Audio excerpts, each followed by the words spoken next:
അധ്യാത്മ മേഖലയിൽ, ഭക്തി മേഖലയിൽ, ഐശ്വര മേഖലയിൽ എന്താ? ധ്യാനേനാത്മനി പശ്യന്തി കേചിത് ആത്മാനമാത്മന. ധ്യാനം മാത്രം പരിശീലിച്ച് പരമാത്മാവിനെ സാക്ഷാത്കരിക്കുക. ആത്മാവ് എവിടെയാ? അകത്ത്. അങ്ങോട്ട് ചെല്ലാനുള്ളത് എന്താ? മനസ്സ്. അതും അകത്താണ്. അപ്പോൾ പുറമേയുള്ള ഒരഭ്യാസവും ആവശ്യമില്ല. ഒരിടത്ത് ഇരുന്ന് ധ്യാനം മാത്രം ചെയ്തുകൊണ്ടിരിക്കുക. അതൊരു പക്ഷേ 10 കൊല്ലമാവാം, 20 കൊല്ലമാവാം, 30 കൊല്ലമാവാം. വേണ്ടതുപോലെ ധ്യാനിക്കുകയാണെങ്കിൽ അങ്ങനെ 20, 30 ഒന്നും വേണ്ടി വരില്ല. വേണ്ടതുപോലെയുള്ള ഒരു നയനിർദ്ദേശത്തോടു കൂടി, മാർഗദർശനത്തോടു കൂടി, ഒരു സദ്ഗുരു സാന്നിധ്യത്തോടു കൂടി ചെയ്യുകയാണെങ്കിൽ. അപ്പോൾ ധ്യാനം ഒരു മാർഗമാണ്. കേചിതാത്മാനമാത്മന. ആ ആള് സ്വന്തം മനസ്സുകൊണ്ട് ആത്മാവിനെ സാക്ഷാത്കരിക്കുന്നു. അന്യേ സാഖ്യേന യോഗേന. ബാക്കിയുള്ളവർ തത്വവിചാരം എന്ന് പറയുന്ന സാഖ്യയോഗം കൊണ്ട് വെറും വിചാരം, ആലോചന, വിചാരം, ആലോചന, വിചാരം ചെയ്ത് ആ മാലിന്യങ്ങളും കൽമഷങ്ങളും പോയി എന്നുണ്ടെങ്കിൽ ആ മനസ്സും ആ ബുദ്ധിയും തന്നെയാണ് ആത്മപ്രകാശത്തോടു കൂടി തെളിഞ്ഞു വരുന്നത്. അന്യവസ്തു ഇല്ല അവിടെയെന്ന്. അപ്പം നാം ഈ സംപ്രേഷണം ചെയ്യുന്നത് നിങ്ങൾ വേണ്ടതുപോലെ കേൾക്കുമ്പോൾ എന്താണ് ഉണ്ടാവുന്നത്? 3 തരത്തിലാണെന്ന് പറഞ്ഞു. ധ്യാനേനാത്മനി പശ്യന്തി കേചിതാത്മാനമാത്മന അന്യേ സാഖ്യേന യോഗേന. സാഖ്യയോഗം എന്ന് പറയുന്നത് വിചാരം. മൂന്നാമത്തതോ കർമ്മയോഗേന ചാപരേ.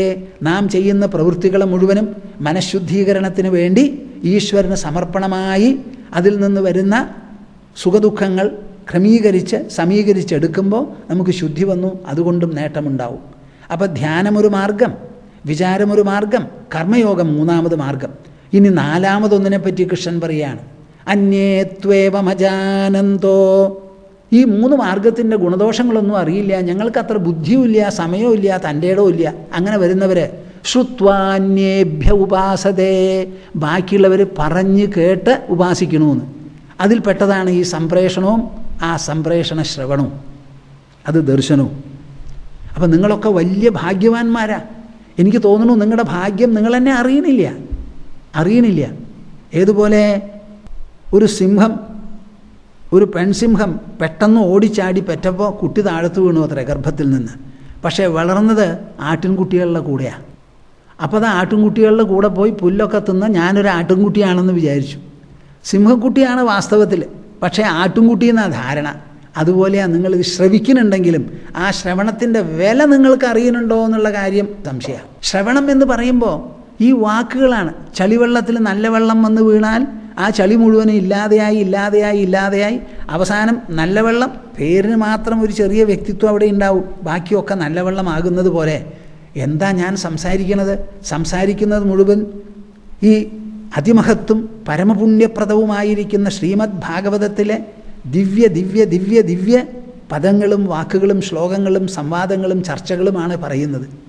ആ പറയുന്ന ആ വാക്കുകൾ മുഴുവൻ നിങ്ങളുടെ കർണപുടങ്ങളിലൂടെ മനസ്സിൽ വന്നങ്ങോട്ട് പതിഞ്ഞു എന്നുണ്ടെങ്കിൽ ആ ഓരോ പതിപ്പും നിങ്ങളിൽ നൈർമല്യം, പവിത്രത, ദിവ്യത്വം, ആ മാധുര്യം,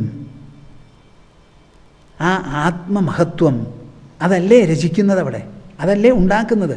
കുറച്ച് കഴിഞ്ഞാൽ നിങ്ങളുടെ വ്യക്തിഗതമായ മനസ്സവിടെ ബാക്കി വരില്ല. ദിവ്യമായിരിക്കുന്ന ഒരു ശുദ്ധസത്വമേ അവിടെ ഉണ്ടാവുള്ളൂ. അത്ര വിശേഷപ്പെട്ടതാണ് ആ ശ്രവണത്തിന്, അത്ര വിശേഷമാണ്. അത് നല്ല പോലെ മനസ്സിലാക്കണം.